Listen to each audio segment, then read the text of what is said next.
Hello everyone. तो current affairs की series चल रही है हमारी एदुतेरिया बुक से। तो इससे पहले भी मैंने करंट अफेयर्स डाल रखा है जो कि जनवरी से दिसंबर तक चल रहा है। तो एक एक टॉपिक करके मैं कवर कर रही हूँ एदुतेरिया बुक से। तो अगर आप लोगों ने नहीं देखा है तो आप जगह मेरी प्लेलिस्ट में देख सकते हैं। काफ़ी इंपॉर्टेंट है, रिवीजन के पर्पज़ से बनाया जा रहा है इसको। तो आप ज़रूर से देखें और बैक टू बैक इसके वीडियोज़ आ रहे हैं, तो आप बने रहें हमारे साथ। तो बात करते हैं चुनाव विशेष पे। बिहार विधानसभा चुनाव 2020 में क्या स्थिति रही। तो कोरोना महामारी के समय देश में ये प्रथम चुनाव रहा। 243 सदस्यीय विधानसभा, 17वीं विधानसभा। 25 सितंबर 2020 को अधिसूचना जारी हुआ था। चुनाव जो है वो 3 चरणों में हुआ। 28 अक्टूबर को 16 जिलों में 71 सीटों के लिए, 3 नवंबर को 17 जिलों में 94 सीटों के लिए और 7 नवंबर को 15 जिलों में 78 सीटों के लिए हुआ। मतगणना जो है वो 10 नवंबर 2020 को हुआ। तो कोविड-19 के कारण क्या क्या सावधानियां बरती गई। तो मतदान केंद्रों की संख्या 63% बढ़ाई गई। मतदान का समय बढ़ाया गया, शाम को 5 बजे से 6 बजे तक किया गया। 80 वर्ष से अधिक के वरिष्ठ नागरिकों को पोस्टल मतदान की सुविधा थी। मतदान केंद्र पर थर्मल स्क्रीनिंग और हैंड सैनिटाइजर, मतदाताओं के लिए ग्लव्स, कोविड-19 से पीड़ितों के लिए मतदान का अंतिम घंटा। तो ये आप देख सकते हैं, ये है चुनाव से संबंधित महत्वपूर्ण आंकड़े। कुल मतदाता इतने थे। कुल मतदान हुआ है 56.43%। तो पुरुष मतदाता इतने थे, महिला मतदाता इतनी थी। तो ये उतना ज़्यादा इंपॉर्टेंट नहीं है, लेकिन अगर आप देखना चाहें तो पॉज करके देख सकते हैं। इतना ध्यान रखिए, कुल मतदान हुआ था 56.43%। मुख्य निर्वाचन आयुक्त हैं सुनील अरोड़ा। मुख्य निर्वाचन अधिकारी बिहार से HR श्रीनिवास। तो चुनाव के परिणाम क्या रहे। एनडीए खाते में 125, महागठबंधन 110 और अन्य 8, जेडीयू 43, भाजपा 74, वीआईपी 4 और हम 4। तो कुल सीट जो है वो 243 सीट है। 16 नवंबर को सरकार का गठन हुआ। नीतीश कुमार ने 7वीं बार CM पद की शपथ ली। राज्यपाल फागू चौहान ने शपथ दिलाई। प्रोटेम स्पीकर जीतन राम मांझी, विधानसभा अध्यक्ष विजय कुमार सिन्हा। विधानसभा अध्यक्ष पद हेतु विपक्षी उम्मीदवार रहे अवध बिहारी चौधरी। ठीक है। नई सरकार में 2 उप मुख्यमंत्री बने हैं। सर्वाधिक मतों से जीत मिली है महबूब आलम को। ठीक है, सर्वाधिक मतों से जीत मिली है महबूब आलम को। न्यूनतम मत से जीत मिली है कृष्ण मुरारी शरण को। महिला विधायक है 26, अनुसूचित जाति 38 आरक्षित सीटें और अनुसूचित जनजाति 2 आरक्षित सीटें थी। विधानसभा सत्र जो है वो 23 से 27 नवंबर तक 17वीं विधानसभा का। मंत्रिमंडल 15 सदस्यीय 16 नवंबर को। जदयू से 6, जेडीयू से 6, भाजपा से 7, वीआईपी से 1 और हम से 1। तो ये आप देख सकते हैं मंत्रिमंडल का गठन हुआ है। नीतीश कुमार मुख्यमंत्री चुने गए हैं जिनको कार्यभार है। तो मंत्री हैं ये सामान्य प्रशासन, गृह मंत्रिमंडल, सचिवालय, निगरानी, निर्वाचन व अनावंटित विभाग। तारकिशोर प्रसाद उप मुख्यमंत्री चुने गए हैं जिनको कार्यभार है वित्त, वाणिज्य कर, पर्यावरण, वन एवं जलवायु परिवर्तन, IT, आपदा प्रबंधन, नगर विकास एवं आवास। रेणु देवी भी उप मुख्यमंत्री बनी है जो कि कार्यभार है इनको पंचायती राज की मंत्री है, पिछड़ा एवं अति पिछड़ा वर्ग और वर्ग कल्याण और उद्योग। विजय कुमार चौधरी मंत्री पद के लिए चुने गए हैं। तो इनको कार्यभार है ग्रामीण कार्य, संसदीय कार्य, ग्रामीण विकास, जल संसाधन, सूचना एवं जनसंपर्क। विजेंद्र प्रसाद यादव मंत्री पद के लिए चुने गए हैं। ये मंत्री हैं ऊर्जा, मद्य निषेध, उत्पाद एवं विबंधन, योजना एवं विकास, खाद्य एवं उपभोक्ता संरक्षण। अशोक चौधरी मंत्री पद के लिए चुने गए हैं। ये इनको कार्यभार है भवन निर्माण, समाज कल्याण, विज्ञान प्रौद्योगिकी, अल्पसंख्यक कल्याण। मेवाल लाल चौधरी जो है वो मंत्री पद के लिए चुने गए थे, शिक्षा मंत्री, जिनको कि अब हटा दिया गया था, इस्तीफा दे दिया गया है। तो इनके लिए कौन चुने गए हैं वो मैं आगे बताती हूँ। शीला कुमारी मंत्री हैं परिवहन मंत्री बिहार की। मंगल पांडे मंत्री हैं स्वास्थ्य, कला संस्कृति एवं युवा और पथ निर्माण। अमरेंद्र प्रताप सिंह मंत्री पद के लिए चुने गए हैं कृषि मंत्री, सहकारिता और गन्ना विभाग में। रामप्रीत पासवान मंत्री पद के लिए चुने गए हैं, ये है लोक स्वास्थ्य अभियंत्रण विभाग में। जीवेश कुमार मंत्री पद के लिए श्रम संसाधन मंत्री, पर्यटन मंत्री और खान एवं भूतत्व। राम सूरत राय मंत्री पद के लिए चुने गए हैं, इनको कार्यभार है राजस्व एवं भूमि सुधार और विधि। संतोष कुमार सुमन मंत्री पद के लिए लघु जल संसाधन, अनुसूचित जाति एवं जनजाति कल्याण। मुकेश सहनी ये मंत्री पद के लिए चुने गए हैं, ये मंत्री हैं पशु एवं मत्स्य संसाधन के लिए। तो मुख्यमंत्री ने शिक्षा मंत्री मेवालाल चौधरी से शपथ ग्रहण के 72 घंटे के अंदर ही इस्तीफा ले लिया। तो वर्तमान में शिक्षा विभाग अशोक चौधरी के पास है। वर्तमान में 14 सदस्यीय मंत्रिमंडल है। इसके बाद हम आते हैं उपचुनाव परिणाम में, जो कि 2020 का है। उपचुनाव परिणाम 2020। वाल्मीकि नगर लोकसभा क्षेत्र था रिक्त, सांसद वैद्यनाथ महतो के निधन से हो गया था। चुनाव 7 नवंबर को हुआ। इसमें जीते हैं सुनील कुमार जो कि जदयू पार्टी से और हारे हैं प्रवेश कुमार मिश्रा जो कि कांग्रेस पार्टी से थे। उत्तर प्रदेश में 7 विधानसभा सीटों के लिए चुनाव हुआ था, जिसमें 6 सीट भाजपा के खाते में आई और 1 सीट सपा के खाते में। मध्य प्रदेश में 28 सीटों के लिए चुनाव हुआ, जिसमें 19 सीट भाजपा के खाते में और 9 सीट कांग्रेस ने जीता।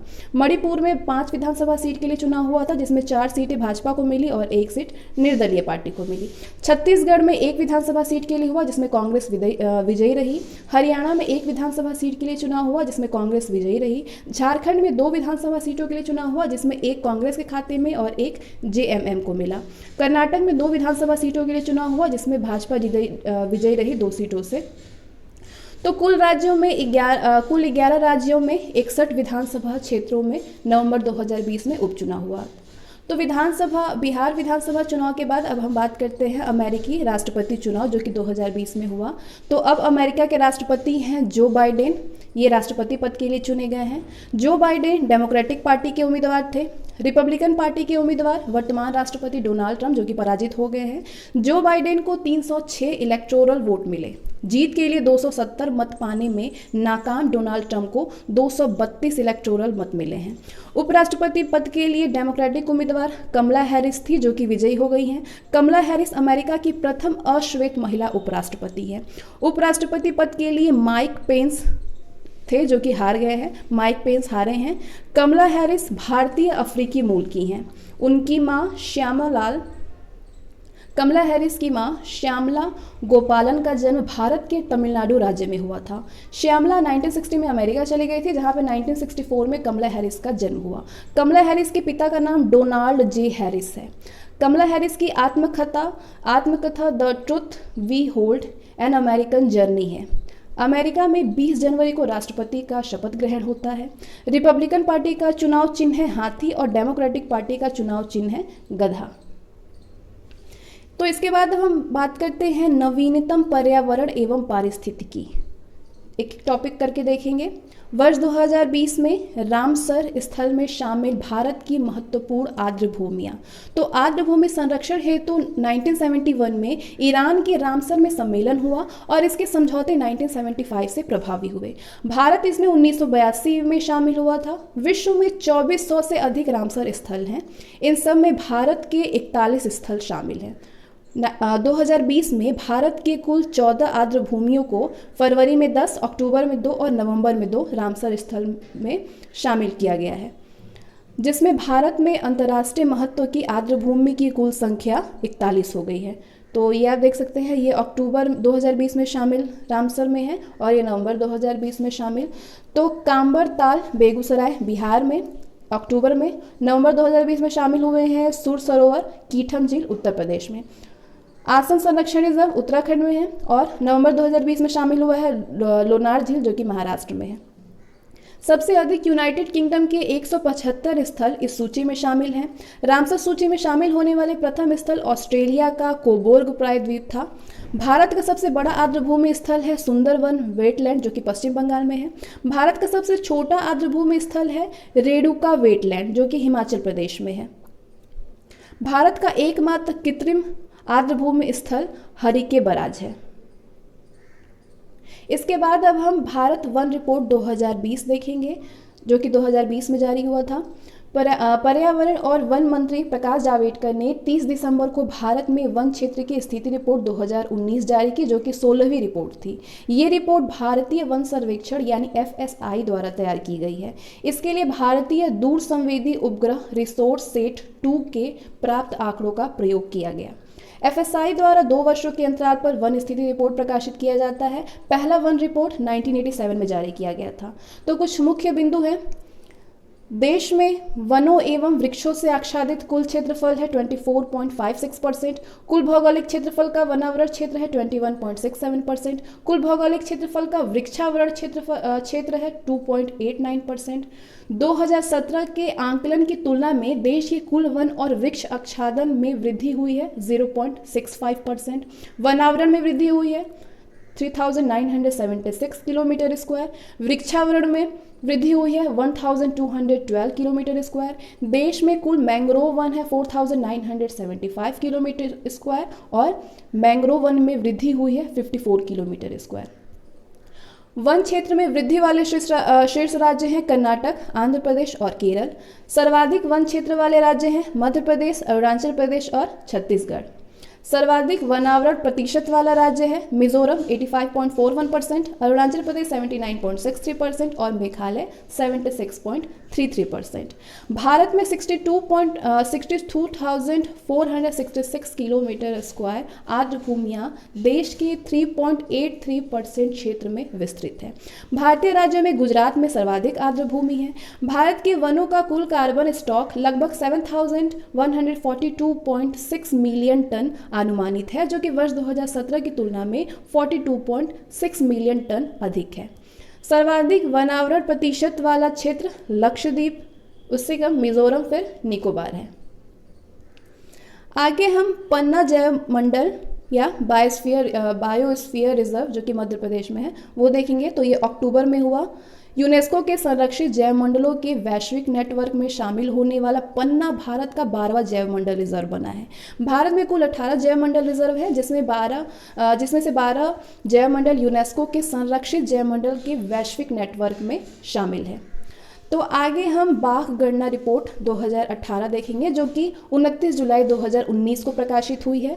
भारत में बाघों की कुल संख्या 2967 है। 2014 और 2018 के बीच बाघों की आबादी में 33% वृद्धि हुई है। तो ये आप देख सकते हैं हर राज्य में कितने कितने बाघ हैं, बाघों की संख्या। मध्य प्रदेश राज्य में 526 सबसे ज़्यादा बाघ हैं। कर्नाटक में 524 दूसरा स्थान पे है। उत्तराखंड तीसरे स्थान पर है, 442 बाघ हैं। उत्तर प्रदेश में 143 बाघ हैं। बिहार में 31 बाघ हैं और सुंदरवन में 88 बाघ हैं। महाराष्ट्र चौथे स्थान पर है, यहाँ पे 312 बाघ हैं। दुनिया का सबसे बड़ा कैमरा ट्रैप वाइल्डिंग सर्वेक्षण के कारण बाघ गणना 2018 गिनीज वर्ल्ड रिकॉर्ड में दर्ज हुआ। जिम कॉर्बेट टाइगर रिजर्व, जो कि उत्तराखंड में है, देश के ज़्यादा बाघ हैं 231। जिम कॉर्बेट टाइगर रिजर्व में देश के ज़्यादा बाघ हैं। देश के 50 बाघ अभयारण्य के 3 अभयारण्य हैं, डम्फा अभयारण्य, बुक्सा अभयारण्य और पलामू अभयारण्य में कोई भी बाघ नहीं बचा है। भारत में कुल बाघ आबादी का 63% टाइगर रिजर्व में रहते हैं। विश्व के कुल बाघ आबादी के 70% भागों में बाघों का भारत में निवास है। आगे हम 20वीं पशुधन गणना रिपोर्ट 2019 देखेंगे। मत्स्यिकी पशुपालन एवं डेयरी मंत्रालय द्वारा जारी हुई थी। कुल पशुधन आबादी है 535.78 मिलियन, जिसमें मवेशी की कुल संख्या है 192.49 मिलियन, गाय है 145.12 मिलियन, भेड़ है 74.26 मिलियन, भैंस है 109.85 मिलियन और बकरी है 148.88 मिलियन। आगे हम देखेंगे तूफान, जो कि 2020 में कौन कौन से तूफान कहाँ पे आए हैं और किस किस महीने में आए हैं। दिसंबर 2020 में बुरेवी चक्रवात आया तमिलनाडु में। नवंबर 2020 में गोनी तूफान आया फिलीपींस में। नवंबर 2020 में वामको तूफान आया फिलीपींस में। नवंबर में लोटा तूफान आया निकारागुआ और होंडुरास मध्य अमेरिका में। नवंबर में एटा तूफान आया निकारागुआ और होंडुरास मध्य अमेरिका में। नवंबर 2020 में निवार चक्रवात आया तमिलनाडु और पुदुचेरी में। अगस्त 2020 में लॉरा तूफान आया अमेरिका में। जून में क्रिस्टोबल तूफान आया मैक्सिको में और जून में निसर्ग चक्रवात आया महाराष्ट्र और गुजरात में। मई में अम्फान चक्रवात पश्चिम बंगाल और उड़ीसा राज्य में आया और जनवरी 2020 में डायने चक्रवात मेडागास्कर में आया। आगे हम 2020 के महोत्सव देखेंगे, कौन कौन सा राज्य में कौन कौन सा महोत्सव मनाया गया। आदि महोत्सव दिसंबर में मध्य प्रदेश में मनाया गया। हॉर्नबिल महोत्सव नवंबर से फरवरी 2020 में नागालैंड त्रिपुरा मनाया गया।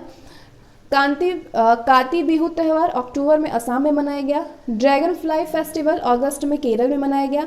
नुआखाई महोत्सव अगस्त में ओडिशा में मनाया गया। अम्बुवाची मेला जून 2020 में असम में मनाया गया। नमस्ते ओरछा महोत्सव मार्च 2020 में मध्य प्रदेश में मनाया गया। फागली उत्सव मार्च 2020 में हिमाचल प्रदेश में मनाया गया। वैश्विक आयुर्वेद महोत्सव मार्च 2020 में कोच्चि में मनाया गया। चापचार कूट महोत्सव मार्च 2020 में मिजोरम में मनाया गया। फुलदेव त्यौहार मार्च में उत्तराखंड में मनाया गया। मिर्च महोत्सव मार्च 2020 में मध्य प्रदेश में मनाया गया। 34th सूरज कुंड अंतर्राष्ट्रीय शिल्प मेला फरवरी 2020 में हरियाणा में मनाया गया। बांग्ला पर्यटन उत्सव फरवरी 2020 में त्रिपुरा में मनाया गया। लोसार त्यौहार फरवरी 2020 में हिमाचल प्रदेश में मनाया गया। देव सूर्य महोत्सव फरवरी 2020 में औरंगाबाद बिहार में मनाया गया। परशुराम कुंड मेला जनवरी 2020 में अरुणाचल प्रदेश में मनाया गया। और लाई हराबोआ त्यौहार जनवरी 2020 में त्रिपुरा में मनाया गया। आगे हम भारत सरकार की प्रमुख रिपोर्ट देखने वाले हैं। सबसे पहले स्वच्छ सर्वेक्षण रिपोर्ट 2020 जो कि 5वां संस्करण रहा। जारीकर्ता थे केंद्रीय आवास और शहरी मंत्रालय। सर्वेक्षण किया क्वालिटी काउंसिल ऑफ इंडिया द्वारा। जनसंख्या के आधार पर शहरों के वर्गीकरण कर रैंकिंग जारी की गई। रिपोर्ट में इंदौर को लगातार चौथे वर्ष भारत का सबसे स्वच्छ शहर घोषित किया गया है। किसको सबसे स्वच्छ शहर घोषित किया गया है? तो इंदौर को किया गया है। 10 लाख से अधिक आबादी वाले शहर में सबसे स्वच्छ शहर है। प्रथम स्थान पे इंदौर है, दूसरे स्थान पे सूरत है और तीसरे स्थान पे नवी मुंबई है। इस सूची में बिहार का पटना शहर सबसे नीचे है। उसका पटना शहर की रैंक है 47th रैंक है, 47वीं। 1 से 10 लाख तक आबादी वाले शहर में सबसे स्वच्छ शहर कौन कौन से हैं? पहले स्थान पे अंबिकापुर जो कि छत्तीसगढ़ में है, द्वितीय स्थान पे मैसूर है जो कि कर्नाटक में है और तीसरे स्थान पे नई दिल्ली है। इस सूची में बिहार का गया शहर सबसे नीचे 382वीं रैंक पे है। 1 लाख से कम आबादी वाले शहर में महाराष्ट्र के 3 शहर कराड़, ससवाड़ और लोनावला सबसे स्वच्छ शहर के रूप में चुना गया है। वाराणसी को सर्वश्रेष्ठ गंगा शहर घोषित की गई है। भोपाल को सबसे स्वच्छ राजधानी घोषित की गई। जालंधर छावनी बोर्ड को सबसे स्वच्छ छावनी बोर्ड घोषित की गई है और छत्तीसगढ़ को सबसे स्वच्छ राज्य का खिताब दिया गया है। आगे हम कचरा मुक्त शहरों के स्टार रेटिंग रिपोर्ट 2019-20 को देखने वाले हैं।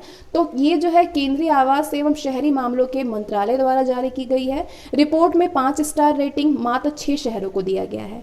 3 स्टार रेटिंग 65 शहरों को दिया गया है और 1 स्टार रेटिंग 70 शहरों को दिया गया है। तो रेटिंग देख सकते हैं। 5 स्टार जो है वो अंबिकापुर, राजकोट, सूरत, मैसूर, इंदौर और नवी मुंबई को मिला है और 3 स्टार सर्वाधिक 34 शहर महाराष्ट्र के 3 स्टार में है। आगे हम राज्यों के ease of doing business report 2020 देखने वाले हैं जो कि वित्त मंत्री निर्मला सीतारमण द्वारा रैंकिंग जारी की गई। ये 4था संस्करण था। ईज ऑफ डूइंग रैंकिंग को बिजनेस रिफॉर्म एक्शन प्लान के अंतर्गत department for promotion of industry and internal trade यानी DPIIT द्वारा तैयार किया गया। इसका उद्देश्य था घरेलू और वैश्विक निवेशकों को आकर्षित करने, कारोबारी माहौल में सुधार कर राज्यों के बीच प्रतिस्पर्धा पैदा करना। तो ये आप देख सकते हैं कौन कौन से राज्य कौन कौन से रैंक पे थे। तो पहले रैंक पे है आंध्र प्रदेश, दूसरे स्थान पे उत्तर प्रदेश, तीसरे स्थान पे तेलंगाना, चौथे मध्य प्रदेश और 5वां झारखंड का स्थान है। सबसे नीचे स्थान त्रिपुरा को मिला है 36वां, बिहार को 26वां स्थान प्राप्त हुआ है। आगे हम सुशासन सूचकांक 2019 को देखने वाले हैं। गुड गवर्नेंस इंडेक्स यानी GGI द्वारा सुशासन सूचकांक को राज्यों एवं केंद्र शासित प्रदेशों को 3 भागों में विभाजित करके निकाला गया है। बड़े राज्यों, पूर्वोत्तर एवं पहाड़ी राज्य और केंद्र शासित प्रदेश में। तो ये आप देख सकते हैं किस आधार पे और कौन से राज्य या केंद्र शासित प्रदेश हैं। बड़े राज्यों में ओवरऑल परफॉर्मेंस में प्रथम स्थान पे तमिलनाडु, स्कोर आप देख सकते हैं 5.62, दूसरे स्थान पे महाराष्ट्र, तीसरे स्थान पे कर्नाटक और अंतिम स्थान पे झारखंड, स्कोर 4.23। पूर्वोत्तर और पहाड़ी राज्यों में पहले स्थान पे हिमाचल प्रदेश और अंतिम स्थान अरुणाचल का है। केंद्र शासित प्रदेशों में प्रथम स्थान पुदुचेरी का और अंतिम स्थान लक्षद्वीप का है। आगे हम नीति आयोग द्वारा जारी रिपोर्ट देखने वाले हैं। सतत विकास लक्ष्य सूचकांक यानी SDG इंडेक्स 2019-20। तो संयुक्त राष्ट्र संघ के 17 सतत विकास लक्ष्यों के प्राप्त करने के लिए SDG India index NITI Aayog द्वारा दिसंबर 2019 को जारी की गई। इस सूचकांक का मान 0 से 100 है। संपूर्ण भारत का औसत मान 2019 में 60 आंकलित किया गया। तो ये आप रैंक देख सकते हैं। केरल पहले रैंक पे है, हिमाचल प्रदेश दूसरे रैंक पे है और तीसरा रैंक आंध्र प्रदेश, तमिलनाडु, तेलंगाना संयुक्त रूप में। SDG स्कोर है केरल का 70, हिमाचल प्रदेश का 69 और आंध्र प्रदेश, तमिलनाडु, तेलंगाना संयुक्त रूप में 67 SDG है। बिहार को सबसे अंतिम स्थान मिला है, स्कोर 50, बिहार को सबसे अंतिम स्थान 50वां स्कोर है। आगे हम इनोवेशन इंडेक्स नवाचार सूचकांक 2019 देखने वाले हैं, जिसको कि नीति आयोग द्वारा जारी किया गया है। तो ये किस आधार पे और किस किस केंद्र शासित या राज्यों को मिला है? बड़े राज्यों में सर्वाधिक इनोवेटिव राज्य, कुल 17 राज्यों में पहले स्थान पे कर्नाटक, स्कोर 35.65, दूसरे स्थान पे तमिलनाडु है, अंतिम स्थान पे झारखंड है और अंतिम से दूसरे स्थान पर बिहार है। बिहार का स्कोर 7.99 है। केंद्र शासित प्रदेशों या छोटी राज्य में सर्वाधिक इनोवेटिव पहले स्थान पे दिल्ली है, स्कोर 42.98। पूर्वोत्तर एवं पहाड़ी राज्यों में सर्वाधिक इनोवेटिव प्रथम स्थान पे है सिक्किम और दूसरे स्थान पे हिमाचल प्रदेश। आगे हम स्कूल एजुकेशन क्वालिटी इंडेक्स यानी SEQI 2019 रिपोर्ट देखने वाले हैं, जो कि नीति आयोग द्वारा जारी किया गया, नीति आयोग द्वारा। तो एक किस आधार पर? बड़े राज्यों में ओवरऑल परफॉर्मेंस, प्रथम राज्य केरल को, प्रथम स्थान केरल को मिला है, दूसरे स्थान पे राजस्थान है, अंतिम स्थान पे यूपी है, स्कोर 36.42 और बिहार का स्थान 17वां है, स्कोर 42.05। छोटे राज्यों में ओवरऑल परफॉर्मेंस, प्रथम स्थान पे मणिपुर और अंतिम स्थान मिला है अरुणाचल प्रदेश को, अंतिम स्थान 8वां स्थान मिला है। केंद्र शासित क्षेत्र में ओवरऑल परफॉर्मेंस, प्रथम स्थान पे चंडीगढ़, स्कोर 82.4 और अंतिम 6वें स्थान पर लक्षद्वीप है। आगे बात करते हैं निर्यात तत्परता सूचकांक 2020, जो कि नीति आयोग द्वारा जारी की गई। पहले रैंक पे है गुजरात राज्य, दूसरे रैंक पे है महाराष्ट्र राज्य और तीसरा स्थान तमिलनाडु राज्य को मिला है। वर्तमान भारत के 70% निर्यात केवल 5 राज्यों का वर्चस्व है, महाराष्ट्र को, गुजरात को, कर्नाटक, तमिलनाडु और तेलंगाना राज्य को। आगे हम पब्लिक अफेयर्स इंडेक्स 2020 देखेंगे। पब्लिक अफेयर्स सेंटर द्वारा 2 नवंबर 2020 को के कस्तूरी रंगन की अध्यक्षता में जारी किया गया। इस सूचकांक में 3 स्तंभ को शामिल किया गया है: समता वृद्धि, संधारणीयता। बड़े राज्यों की स्थिति है क्या? केरल जो है वो पहले रैंक पे है, तमिलनाडु दूसरे रैंक पे, आंध्र प्रदेश तीसरे रैंक पे है और उत्तर प्रदेश को अंतिम रैंक प्राप्त है। छोटे राज्यों की स्थिति है: गोवा पहले रैंक पे, मेघालय दूसरे रैंक पे, हिमाचल प्रदेश तीसरे रैंक पे और मणिपुर का सबसे खराब अंतिम रैंक है। केंद्र शासित प्रदेशों की श्रेणी में पुदुचेरी और लक्षद्वीप शीर्ष पर रहे हैं, जबकि दादर एवं नागर हवेली, जम्मू कश्मीर, अंडमान और निकोबार खराब प्रदर्शन में शामिल रहे हैं। आगे हम इंडिया हैप्पीनेस रिपोर्ट 2020 के बारे में बात करेंगे। तो ये मार्च से जुलाई 2020 के दौरान हुआ। इस पहली वार्षिक इंडिया हैप्पीनेस रिपोर्ट को प्रोफेसर राजेश के पिलानिया ने तैयार किया। प्रथम स्थान मिजोरम को प्राप्त है और दूसरे स्थान पंजाब को प्राप्त है। कोविड-19 का सबसे बुरा प्रभाव महाराष्ट्र और दिल्ली को पड़ा। आगे हम स्वच्छ सर्वेक्षण ग्रामीण पुरस्कार 2019 देखेंगे, जो कि जल शक्ति मंत्रालय द्वारा जारी किया गया। शीर्ष रैंक पे है तमिलनाडु राज्य, शीर्ष रैंक प्राप्त जिला है पेडापल्ली जो कि तेलंगाना में है, अधिकतम नागरिक भागीदारी वाला राज्य है उत्तर प्रदेश। नेक्स्ट सड़क दुर्घटना रिपोर्ट 2019। तो सड़क दुर्घटना रिपोर्ट 2019 सड़क परिवहन एवं राजमार्ग मंत्रालय द्वारा जारी किया गया। सबसे ज़्यादा सड़क दुर्घटना तमिलनाडु में हुआ है और सबसे ज़्यादा सड़क दुर्घटना से मौत उत्तर प्रदेश और शीर्ष रैंक प्राप्त जिला है पेडापल्ली जो कि तेलंगाना में है। आगे नवाचार उपलब्धियों पर संस्थाओं की अटल रैंकिंग 2020। तो ये जो है 18 अगस्त 2020 को जारी हुआ। वर्चुअल माध्यम से एम वेंकैया नायडू द्वारा जारी की गई। ये दूसरा संस्करण है, पहला संस्करण 2019 में हुआ था। रैंकिंग को शिक्षा मंत्रालय, भारत सरकार के नवाचार प्रकोष्ठ एवं अखिल भारतीय तकनीकी शिक्षा द्वारा तैयार किया जाता है। रैंकिंग मुख्य रूप से 6 पैरामीटर के आधार पर तैयार किया जाता है। तो ये आप देख सकते हैं प्रथम स्थान पर कौन कौन है। तो राष्ट्रीय महत्व के संस्थान केंद्रीय विश्वविद्यालय प्रथम स्थान पे है IIT मद्रास। सरकारी एवं सरकारी सहायता प्राप्त विश्वविद्यालय प्रथम स्थान रसायन प्रौद्योगिकी संस्थान मुंबई। सरकारी एवं सरकारी सहायता प्राप्त कॉलेज या महाविद्यालय अभियांत्रिकी महाविद्यालय पुणे महाराष्ट्र। निजी या स्व वित्त पोषित विश्वविद्यालय कलिंगा औद्योगिक प्रौद्योगिकी संस्थान यानी KIIT खोर्धा उड़ीसा में है। निजी या स्ववित्तपोषित महाविद्यालय संस्थान प्रथम स्थान पे है SR अभियांत्रिकी महाविद्यालय तेलंगाना। पहली बार महिलाओं से जुड़े उच्च संस्थानों के लिए भी रैंकिंग तैयार की गई है। तो महिलाओं के लिए अविनाशी लिंगम गृह विज्ञान एवं उच्च शिक्षा संस्थान कोयम्बटूर। नेक्स्ट हम वैश्विक ई कचरा निगरानी रिपोर्ट 2020 के बारे में बात करेंगे। तो ये 2 जुलाई 2020 को वैश्विक ई कचरा निगरानी रिपोर्ट 2020 का तीसरा संस्करण जारी हुआ। वैश्विक ई कचरा निगरानी अंतर्राष्ट्रीय दूरसंचार संघ यानी ITU, अंतर्राष्ट्रीय ठोस अपशिष्ट संघ यानी ISWA और अंतर्राष्ट्रीय राष्ट्र और संयुक्त राष्ट्र विश्वविद्यालय यानी UNU के द्वारा मिलकर के तैयार की जाती है। इसमें संयुक्त राष्ट्र पर्यावरण कार्यक्रम एक सहयोगी है। तो शीर्ष ई कचरा उत्पादक क्षेत्र हैं। चीन पहला रैंक पे है, संयुक्त राज्य अमेरिका दूसरे रैंक पे और भारत का रैंक तीसरा है।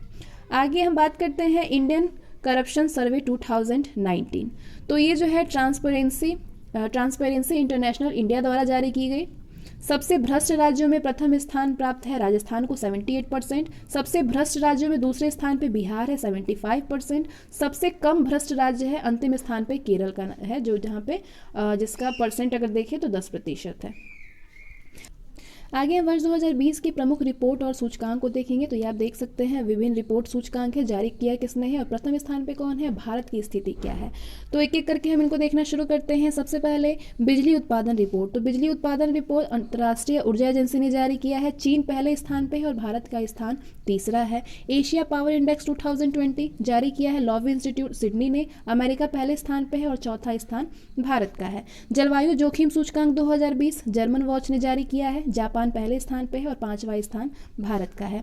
वैश्विक आतंकवाद सूचकांक 2020 institute for economist and peace ने जारी किया है। अफगानिस्तान पहले स्थान पे है और 8वें स्थान पे भारत है। विश्व निवेश रिपोर्ट 2020 UNCTAD ने जारी किया है। अमेरिका पहले स्थान पे है, 9वां स्थान भारत का है। जलवायु परिवर्तन प्रदर्शन सूचकांक 2021 जर्मन वॉच ने जारी किया है। प्रथम 3 स्थान पर कोई भी देश नहीं है और भारत का स्थान 10वां है। विश्व यात्रा पर्यटन प्रतिस्पर्धा सूचकांक 2019 ये विश्व आर्थिक मंच ने जारी किया है यानी WEF ने। स्पेन पहले स्थान पे है और 34वां रैंक भारत का है। अंतर्राष्ट्रीय बौद्धिक संपदा सूचकांक 2020 जारी किया है US चैम्बर ऑफ कॉमर्स ने। अमेरिका पहले स्थान पे है और 40वां रैंक भारत का है। विश्व प्रतिस्पर्धा सूचकांक 2020 IMD ने जारी किया है। सिंगापुर पहले स्थान पे है, 43वां रैंक भारत का है। विश्व डिजिटल प्रतिस्पर्धा रैंकिंग 2019 IMD ने जारी किया है। अमेरिका पहले स्थान पे है, 44वां रैंक भारत का है। समावेशी इंटरनेट सूचकांक 2020 इकोनॉमिस्ट इंटेलिजेंस यूनिटी ने जारी किया है। स्वीडन पहले स्थान पे है, 46वां रैंक भारत का है। ग्लोबल इनोवेशन इंडेक्स 2020 विश्व बौद्धिक संपदा संगठन एवं इनसेड ने जारी किया है। स्विट्जरलैंड पहले स्थान पे है और 48वां स्थान भारत का है। वैश्विक लोकतंत्र सूचकांक 2020 इकोनॉमिस्ट इंटेलिजेंस ने जारी किया है। नॉर्वे पहले स्थान पे है और भारत का 51वां रैंक है। वैश्विक स्वास्थ्य सुरक्षा सूचकांक 2019 अमेरिका पहले स्थान पे है और 57 रैंक भारत का है। वर्ल्ड टैलेंट रैंकिंग 2019 IMD ने जारी किया है। स्विट्जरलैंड पहले स्थान पे है, 59 रैंक भारत का है। Ease of doing business 2020 World Bank ने जारी किया है। ईज ऑफ डूइंग बिजनेस में न्यूजीलैंड पहले स्थान पे है और 63वें रैंक पे भारत का है। ग्लोबल कनेक्टिविटी इंडेक्स 2019 अमेरिका पहले स्थान पे है और 65वां रैंक भारत का है। वैश्विक प्रतिभा प्रतिस्पर्धा 2020 INSE इनसेड ने जारी किया है। स्विट्जरलैंड पहले स्थान पे है, 72वां रैंक भारत का है। वैश्विक ऊर्जा संक्रमण सूचकांक 2020 विश्व आर्थिक मंच ने जारी किया है। स्वीडन पहले स्थान पे है और 74वां रैंक भारत का है। ग्लोबल सोशल मोबिलिटी इंडेक्स 2020 विश्व आर्थिक मंच ने जारी किया है। डेनमार्क पहले स्थान पे है और 76 रैंक भारत का है। Money in Swiss bank 2020 UK पहले स्थान पे है, 77वां रैंक भारत का है। ग्लोबल रिश्वत जोखिम इंडेक्स 2020 ट्रेस मैट्रिक्स ने जारी किया है। उत्तर कोरिया पहले स्थान पे है और 77वां रैंक भारत का है। वैश्विक भ्रष्टाचार रिपोर्ट 2019 ट्रांसपेरेंसी इंटरनेशनल ने जारी किया है। डेनमार्क पहले स्थान पे है और 80वां रैंक भारत का है। हेनली पासपोर्ट इंडेक्स 2020 अंतर्राष्ट्रीय हवाई परिसंघ ने जारी किया है। जापान पहले स्थान पे है और 84वां रैंक भारत का है। वैश्विक भुखमरी सूचकांक 2020 वेल्थ हंगर लाइफ ने जारी किया है। 17 देश संयुक्त रूप से जिसमें चीन भी शामिल है और भारत की स्थिति 94वां रैंक पे है। विश्व आर्थिक स्वतंत्रता सूचकांक 2020 हेरिटेज फाउंडेशन और वॉल स्ट्रीट जर्नल ने जारी किया है। सिंगापुर पहले स्थान पे है, 105वां रैंक भारत का है। ग्लोबल जेंडर गैप इंडेक्स 2020 विश्व आर्थिक मंच यानी WEF ने जारी किया है। आइसलैंड पहले स्थान पे है और 112वां रैंक भारत का है। Kids right index 2020 kids right foundation ने जारी किया है। आइसलैंड पहले स्थान पे है, 113वां रैंक भारत का है। मानव पूंजी सूचकांक 2020 विश्व बैंक ने जारी किया है। सिंगापुर पहले स्थान पे है और भारत की स्थिति 116वां रैंक पे है। सतत विकास लक्ष्य सूचकांक 2020 सतत विकास समाधान नेटवर्क ने जारी किया है। स्वीडन पहले स्थान पे है, 117वां रैंक भारत का है। मानव विकास सूचकांक 2019 यूएनडीपी ने जारी किया है। नॉर्वे पहले स्थान पे है और 129वां रैंक भारत का है। अंतर्राष्ट्रीय महिला शांति एवं सुरक्षा सूचकांक 2019 में नॉर्वे पहले स्थान पे है और 133वां रैंक भारत का है।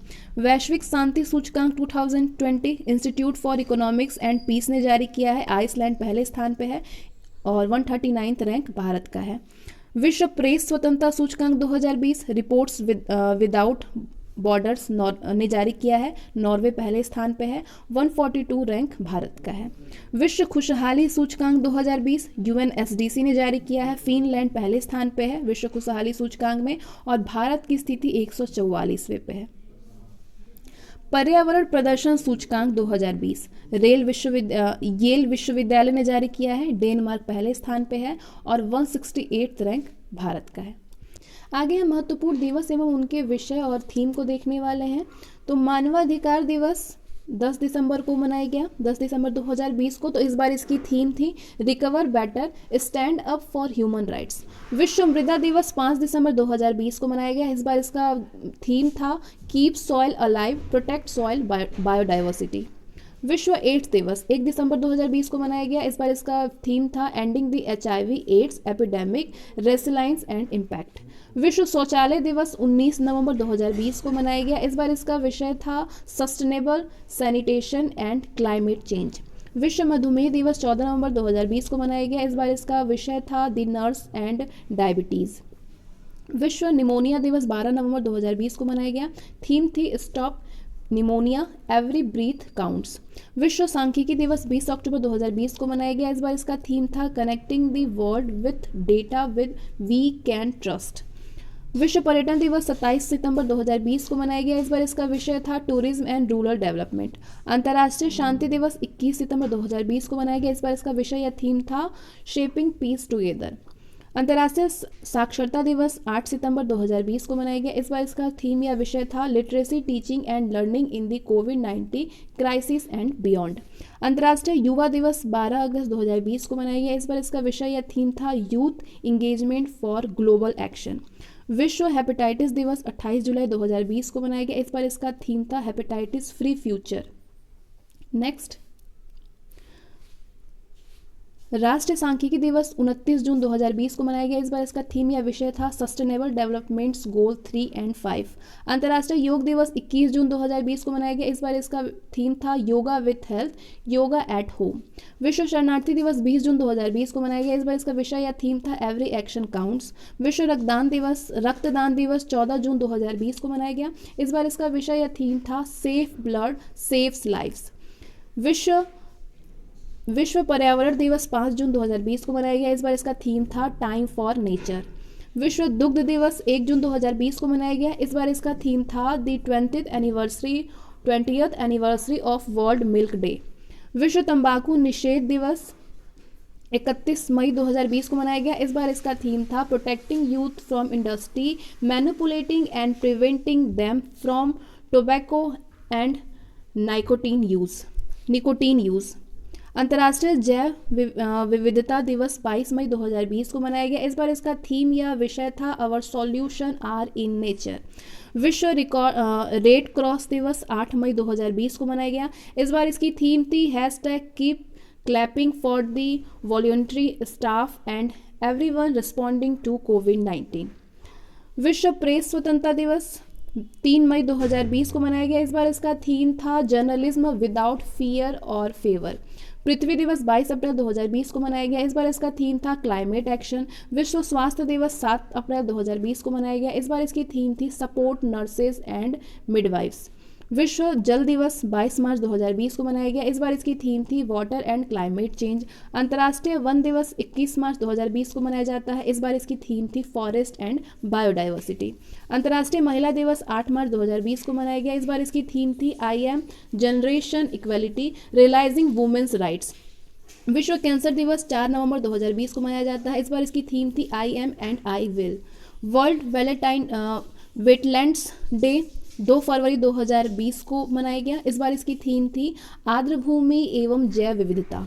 राष्ट्रीय मतदाता दिवस 25 जनवरी 2020 को मनाया गया। इस बार इसकी थीम थी मजबूत लोकतंत्र के लिए चुनावी साक्षरता। अंतर्राष्ट्रीय शिक्षा दिवस 24 जनवरी 2020 को मनाया जाता है। इस बार इसकी थीम थी learning for people planet prosperity and peace. विश्व हिंदी दिवस 10 जनवरी 2020 को मनाया गया। इस बार इसकी थीम थी new world new India new Hindi.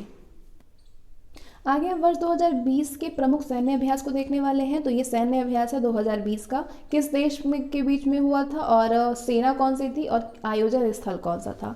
तो पासेक्स एक्सरसाइज जो कि दिसंबर में हुआ 2020, भारत रूस देश था भारत रूस और सेना थी नौसेना। आयोजन हुआ था पूर्वी हिंद महासागर। मालाबार युद्धाभ्यास सैन्य अभ्यास जो है ये मालाबार सैन्य अभ्यास 2020 प्रथम चरण 3 से 6 हुआ था। आगे हम वर्ष 2020 के प्रमुख सैन्य अभ्यास को देखेंगे। जो ये आप देख सकते हैं सैन्य अभ्यास 2020 का किन देशों में हुआ था, सेना कौन सी थी और आयोजन कहाँ पे हुआ था।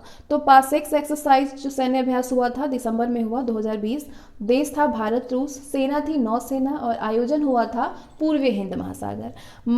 मालाबार 2020 प्रथम चरण हुआ 3 से 6 नवंबर और दूसरा चरण 7 से 10 नवंबर में हुआ था।